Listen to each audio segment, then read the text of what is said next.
Hi everyone! I'm so happy you're here. Today, we have a beautiful and simple English story for you. It is perfect for listening, reading, and speaking practice. Are you ready to enjoy and learn? Let's begin.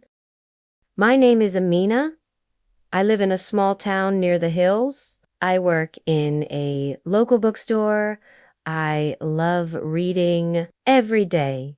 I read many stories, but one day I found a real story waiting for me. Last Friday, I was cleaning the back shelf. There, I found something strange, an old yellow envelope. It was hidden between two books. It had no stamp, no date, just one name written in soft blue ink, to Mira. I was curious. I opened the letter carefully. It said, "Dear Mira, I'm sorry I never told you how I feel. I always watched you from far. You smiled at everyone, even me. You made my world better.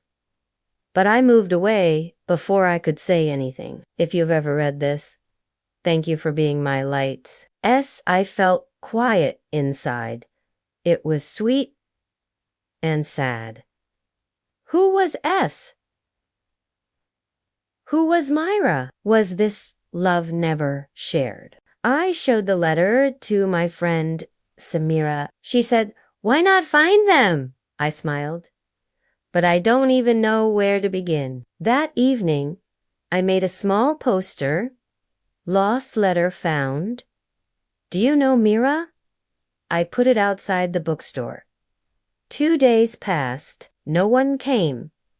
But on the third day, a young man entered the store. He was holding the poster. He looked shy. He said, "Hi, I think I wrote that letter many years ago." I was surprised.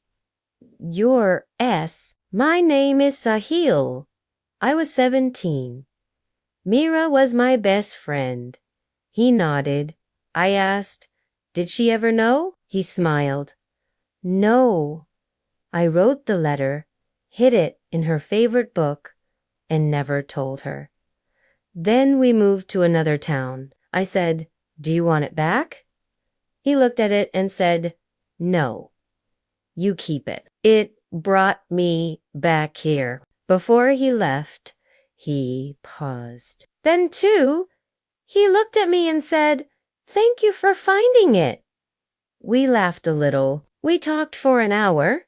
Since that day, Sahil visits often. We talk about books, dreams, and life. He never found Mira again. But he found something new, a new chapter, a new friend, maybe something more. And I learned something too. Sometimes a forgotten letter can bring unexpected joy. Great job, you finished the story. Now, go back and listen again. Try to repeat each sentence out loud with me. This will help your English speaking and listening. If you liked this story, please like the video and subscribe to MixTray English. Thank you for learning with me. See you next time.